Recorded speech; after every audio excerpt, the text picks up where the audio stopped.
On va le faire en live. Nous voici en live avec Clara Perrault sur la gauche et Pauline Lebras sur votre droite. Donc on va attendre tranquillement que les gens arrivent petit à petit sur le live. Donc elles ont terminé du coup les championnats d'Europe dans la catégorie des moins 69 kg. Donc si vous avez des questions, n'hésitez pas à les poser directement sur le live. Comme ça on pourra y répondre directement, elles pourront y répondre.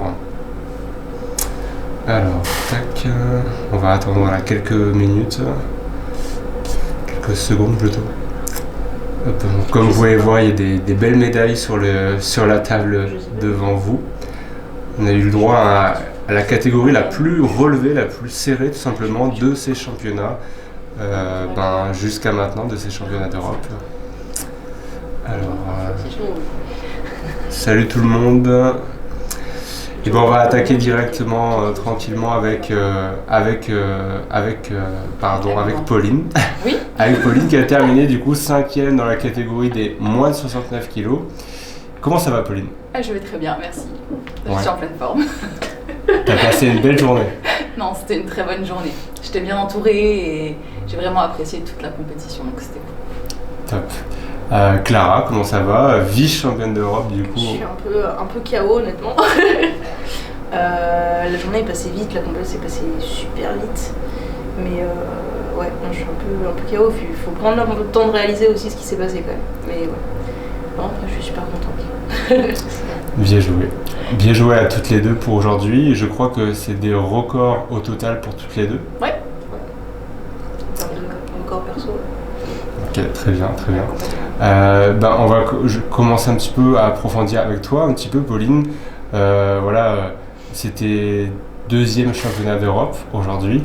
Est-ce que tu peux faire une comparaison peut-être par rapport à tes premiers ? Comment tu les as vécus aujourd'hui ? Mes premiers championnats d'Europe, j'étais complètement perdue. J'étais perdue complètement. Il y avait l'IA, donc du coup je suivais ce que faisait. Je suivais ce que faisait et c'est tout. J'avais une pression énorme et en même temps il n'y avait pas autant de concurrence que là. Enfin, c'était moins serré.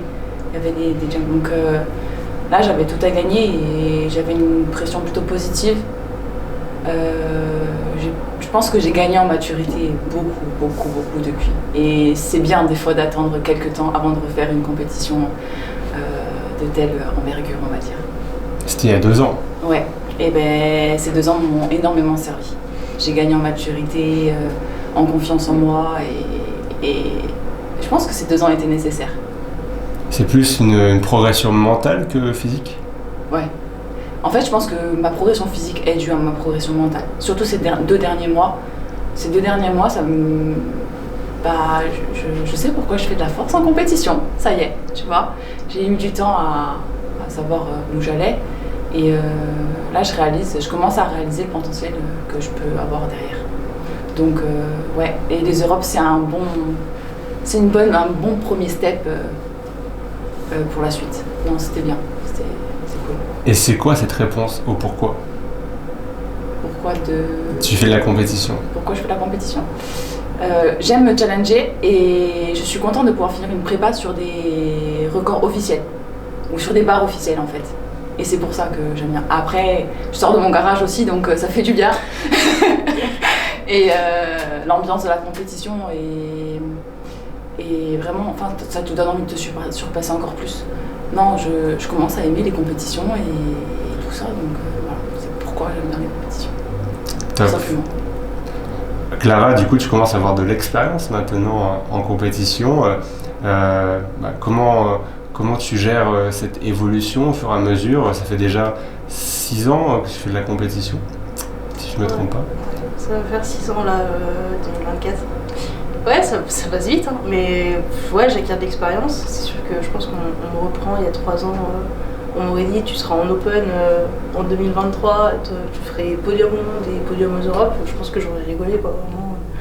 Donc j'apprends et par contre j'ai vraiment le sentiment que je continue d'apprendre quoi. Que la progression mentale et physique, mais surtout mentale, elle est encore très très grande devant moi. Donc je sens que, c'est pas rien n'est acquis, mais je peux vraiment faire plus. Donc j'ai hâte d'aller encore explorer des nouvelles pistes et tout ça, et de voir ce qu'on peut vraiment mettre en place. Et j'ai encore le temps aussi, hein. J'ai que 21 ans, l'avenir il est devant moi. Et ouais, au monde, je disais, j'avais vraiment à la fin des championnats du monde, là en juin, je m'étais dit, je sens que c'est le début de quelque chose. Et là, je confirme que je sens que c'est le début de quelque chose. Je pense que là, ça commence maintenant en fait. C'était beau, hein, les années juniors et tout ça, hein, ça m'a fait une bonne base, mais là, on rentre dans quelque chose, quoi. Donc, Tu passes dans la vraie catégorie. ouais. Je pensais pas y passer si tôt, mais en fait, ça a été, je pense, la meilleure décision de ma vie pour le moment, quoi. Il n'y a aucun regret. Quand on s'est dit, bon, 2023, on fait que les Open, j'ai dit, bah ok, ça me va, bah, on y va, quoi. C'était un accord entre la fédération, Nico, et ma prépa mentale, qui elle m'a dit, bah ouais, t'as tout à gagner à aller chez les adultes en fait, donc vas-y quoi, enfin fonce. Donc voilà. Tu as déjà tout gagné en junior. En fait, c'est ça. C'est 2022, on a fait le bilan, on s'est dit bon, t'as gagné les mondes, t'as gagné les Europes. L'adversité, elle est là aussi chez les juniors. La qualité, elle monte bien et tout ça. Et à chaque fois, ça se jouait à 2 kilos, 500 grammes. Enfin, c'était beaucoup de pression. Et à l'entraînement, ça devenait compliqué à vivre aussi. La prépa pour les mondes, ça a été la pire prépa de ma vie. De ce côté-là, franchement, mentalement, j'étais à bout. Donc, aller en open, c'était vraiment un peu la libération aussi, quoi. Donc, ouais, puis oui, c'était un peu ce constat de j'ai plus de choses à perdre à rester en junior, à remettre des titres en jeu. Alors qu'en open, je peux aller gratter des places, gratter des titres, et puis continuer à faire évoluer les records du monde. Parce que là, du coup, j'ai le terre et le total depuis un petit moment, je pense, maintenant. Et c'est quand même mes 2 petites fiertés, quoi. À chaque fois qu'ils sont là, ça me réconforte. Voilà. Donc, ouais, je continue de grandir, quoi, voilà. J'apprends encore. Le nom Perrault va rester un petit moment, je pense. Ouais, j'espère bien. Bah, on est 2 en plus, donc peut-être 3 dans quelques années. Ouais, le nom Perrault va perdurer. Nico, il est sur une très bonne voie aussi. Pareil, il grandit et ça va être un très très grand athlète, franchement. Moi, ça reste mon modèle, hein. C'est le grand frère, mais mentalement, il a quelque chose que peu d'athlètes ont. Et je pense qu'on devrait tous s'inspirer de lui. Alors voilà, il n'est pas ultra présent sur les réseaux, c'est pas la personne la plus suivie, tout ça. Mais quand on sait que l'année dernière, il allait faire les Europes, alors que 3 semaines avant, il se casse la cheville sur un terrain de rugby, je pense que très très peu de personnes l'auraient fait. Donc moi, Nico, ça reste vraiment mon modèle en termes de détermination et d'adversité. Enfin ouais, il est vraiment là, quoi. Et c'est ça qui te fait progresser aussi mentalement? Ouais, parce que je veux le rendre fier, parce que c'est lui qui me coach. Donc quand moi ça se passe mal à l'entraînement, je sais qu'il se remet beaucoup en question. Et du coup, là je sais qu'il voilà, il est super content qu'on fait pas ça pour rien, clairement. Donc ouais, ça reste voilà, mon grand frère et mon modèle à suivre. Bah, Même si, ouais, c'est drôle parce qu'il a commencé les compètes inter après moi. Moi j'ai commencé en sub-junior, mais il a ce truc que pas beaucoup d'athlètes ont. Donc, ouais. Très inspirant, merci Clara. On va revenir un tout petit peu sur ton dernier essai au soulevé de terre. Voilà, on parle de pression. On en a parlé un petit peu en off, mais est-ce que tu peux nous dire comment tu as ressenti ce dernier essai? À quoi tu t'attendais avant de passer cette barre? Alors, honnêtement, les 2 premiers essais, je les ai quand même sentis assez lourds. Et je me suis dit, la 3e, il va falloir aller la chercher. Et j'ai l'impression que le 3e essai, ça me fait le coup sur plusieurs compétitions. Ça me l'a fait aux France, ça me l'a fait au monde. J'ai un gros déclic mental. Vraiment. Alors, déjà, j'écoute toujours la même musique. Et j'ai l'impression que je rentre dans un rituel à chaque fois spécifique au dernier essai au soulevé de terre. C'est-à-dire que concrètement, je garde mon casque jusqu'à ce que moi j'ai envie de l'enlever. Je regarde toujours l'arbitre central quand la barre est chargée, etc. Les petits sauts de lapin avant de rentrer sur le plateau, pareil, c'est typique au dernier essai.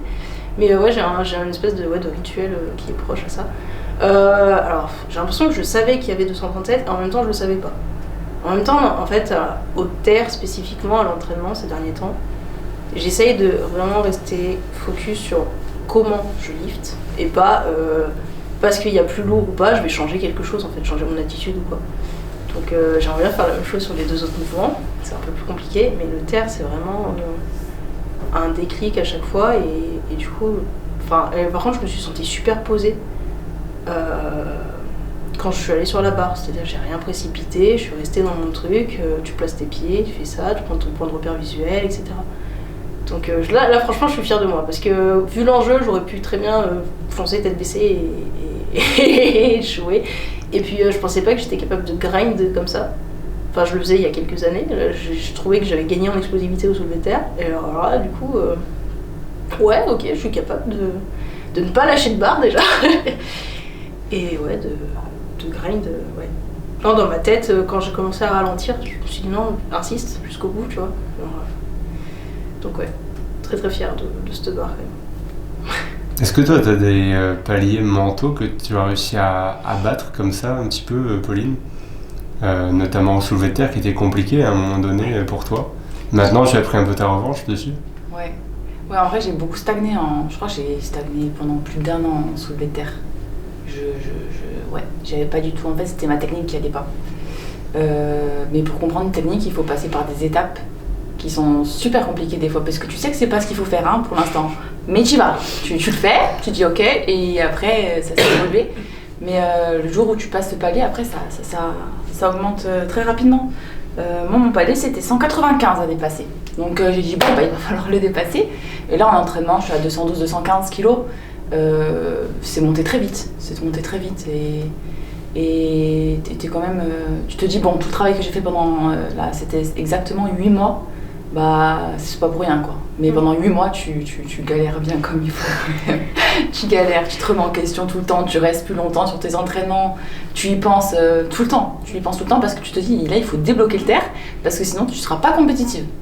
Donc ton squat il est beau, mais ton terre, il faut que tu bouges. Donc là, ça commence. J'ai encore beaucoup de choses à. Je pense pour passer ces 210 autre que 210 en compétition, je pense que j'ai encore. Bien 1 ou 2 points à travailler en soulevé de terre. C'était pas long aujourd'hui. Non, ouais, je les ai eus, mais c'est pas validé. Mais je suis super fière de mon 210 kg. Je suis super fière de faire une troisième barre en terre. Ça fait longtemps que je n'ai pas fait de troisième barre en terre. Donc je suis super contente quand même de ce qui s'est passé. Et je sais que là maintenant les 210 kg sont passés en compétition, même si ça n'a pas été validé, je les ai quand même montés jusqu'au bout. On va chercher d'autres paliers à dépasser. Vous êtes du coup pour switcher un petit peu, vous êtes dans la même catégorie, donc vous êtes à la fois concurrente et du coup dans la même équipe de France. Comment vous gérez un petit peu cette concurrence entre guillemets dans la catégorie des 69 qui est du coup la plus chargée en France tout simplement Tu veux dire concurrence entre nous ou genre Ouais. En fait avec Pauline on se connaît depuis très très longtemps et je pense qu'il y a peu de gens qui sont au courant de ça. On s'entraînait dans le même club à Grenoble. Elle a même commencé les compétitions après moi pour dire quoi. Et en fait elle m'a connue, moi j'étais ado, j'étais vraiment une gamine. Et Pauline un jour je la vois faire du squat à la salle. Je me suis dit waouh, moi je vais être comme elle. Vraiment, enfin la technique parfaite et tout, c'était tout beau, tout propre, tout ça. Puis il y avait lourd quand même sur la barre, enfin pour moi et tout. Et ça a été une première source d'inspiration. Et donc on s'entraînait ensemble, tout ça. Donc Pauline, c'est pas vraiment une concurrente, c'est une amie avant tout, quoi. Et une ancienne partenaire d'entraînement. J'en veux ému. Ouais, attends, parce que je vais parler, donc tu vas pleurer, c'est sûr. Gérer cette concurrence, je pense qu'il y a 1 an, on l'aurait moins bien gérée. Clara a grandi. Et ça fait du bien. Ça fait du bien pour elle, je pense. Je pense que ça lui fait vraiment beaucoup de bien. Et parce qu'elle va plus profiter de ses compétitions et du coup elle va avoir encore plus de souvenirs qu'avant. Et ça fait du bien pour moi. Parce que Clara, c'était pas du genre à être hyper communicative en compétition. Elle était focus, elle est très compétitrice, je pense qu'elle est née compétitrice. Ce que moi je ne suis pas du tout. On est cool, j'ai pas du tout l'esprit de compétition, j'apprends à l'avoir. Et je suis très très fière d'elle. Alors je sais que j'ai pas beaucoup de total par rapport à elle, mais je suis très fière d'elle. Parce que c'est ce que je lui disais tout à l'heure, elle grandit bien, Clara. Et du coup, ça fait 2 compétitions qu'on passe depuis les France et on s'entend super bien. Et de toute façon, on se pousse tout le temps. Là, tout à l'heure, après le squat, je lui ai dit, c'est à toi maintenant, on y va. On dégomme tout. Du coup, je sais que ça lui a fait plaisir. Je pense qu'elle s'attendait pas à ce que je lui dise ça. Non, on a transformé parce qu'on s'entendait très bien hors compétition, mais c'est vrai que Lara, elle était très dans sa truc en compétition, elle ne fait pas trop attention aux autres au départ. Et je suis vraiment très fière d'elle. je te le redis, j'aurais pas dit ça il y a un an. Voilà, donc son arrivée en Open était la bienvenue. Ça me fait plaisir. Donc voilà comment on gère la concurrence. Faut pas oublier que la concurrence, c'est qu'envers nous-mêmes au départ. On est seul face à une barre. Donc on n'a pas besoin de rabaisser les autres pour y arriver. Donc si tu veux être meilleur, tu te fies qu'à toi-même, c'est tout. Et les autres, tu les pousses aussi. Ça te fera d'être juste meilleur. Moi, c'est ce que je me dis. Clara, je la vois faire son terre et je suis waouh. Et je me dis, ouais, trop bien. Comme elle, quand elle va me faire mon squat, elle va me chercher. Et ça fait plaisir parce que du coup, on se pousse vers le haut. Mais même, comme elle me dit, ouais, ton squat, bah ouais, mon squat, c'est bien, on y va. On progresse ensemble. Et c'est ça qui compte, vraiment. Et perdez pas ça de vue. Tous. On gagne toujours dans la concurrence, il n'y a pas de concurrence mauvaise. La concurrence, c'est face à toi-même. C'est exact. Très bien, très bien. Ben, on est pas mal, on a vu un peu pas mal de sujets ensemble. Je sais pas si vous voulez rajouter un mot chacune sur un petit débrief peut-être, je sais pas, ou passer un coucou. Pour revenir sur l'histoire de la concurrence, ouais, faut pas oublier qu'on représente aussi la même équipe. Alors, le championnat de France, c'est différent parce que c'est vraiment chacun dans soi, mais quand on représente la même équipe, faut avoir ce côté collectif aussi, quoi. Et donc là, moi j'ai adoré faire la compétition avec Pauline. Au monde, j'ai adoré faire la compétition avec Lia. Voilà, j'aime bien quand on est. Parce que moi j'ai besoin aussi d'avoir un peu quelqu'un à mes côtés. Les France, je me sentais un peu seule. Je pense que c'est pour ça que j'ai pas fait une si bonne compétition que ça. Donc, voilà. La concurrence, entre guillemets, l'adversité. Ouais, en fait, je me rends de plus en plus compte que j'ai besoin d'avoir de l'adversité pour performer. Et sinon, en fait, mentalement, je suis pas activée, quoi. Vraiment. C'est ce qui s'est passé aux France, hein, c'est que...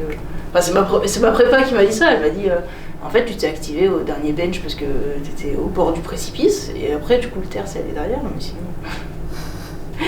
Donc voilà, un petit coucou à passer, je sais pas s'ils sont sur le live ou pas, mais à ma famille forcément, Charlotte, Nico, tout ça, à mon chéri aussi qui a bien stressé aujourd'hui quand même, Bichette. Donc voilà, c'était une petite dédicace, puis ouais... ma prépa mentale qui fait un travail de dingue parce que c'est pas tous les jours facile et voilà. Ce sera rediffusé sur YouTube. Trop bien, aussi. Je t'enverrai. Et Pauline, tu veux rajouter quelque chose? Moi, les gens ils savent ce que je pense et ce que je vais dire simplement. Je veux juste remercier l'équipe de France. Merci de m'avoir donné le privilège de monter sur cette plateforme, c'est cool. Et c'est une expérience que j'oublierai pas, comme mes premiers Europes. C'est gravé en moi. Et merci à tous. Après, tous ceux qui me connaissent, j'ai pas besoin de les citer tous. Hein.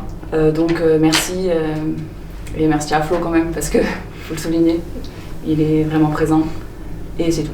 Et c'était cool de partager ça avec toi. Ouais. Et puis merci à tous ceux qui nous ont envoyé des messages, parce que tout à l'heure, là, c'est limite du harcèlement, les gars. Non mais ouais, on se rend compte qu'on est soutenu et que c'est un sport qui grandit bien, vraiment bien. Donc, ça fait plaisir. Ça fait vraiment plaisir, et puis moi j'ai toujours aussi cette petite reconnaissance quand même de porter la combi équipe de France à chaque fois. Ah ouais, c'est cool. Voilà. Représenter son pays, c'est quand même quelque chose de fort, quoi. Elle vous voit bien. Ah, merci. C'est gentil. Voilà. Et bravo encore Clara, bravo Pauline. On se retrouve j'espère très vite du coup à d'autres compétitions. Et à bientôt. À bientôt. À bientôt. Merci. C'est bon, tu peux te mettre. Ah bien.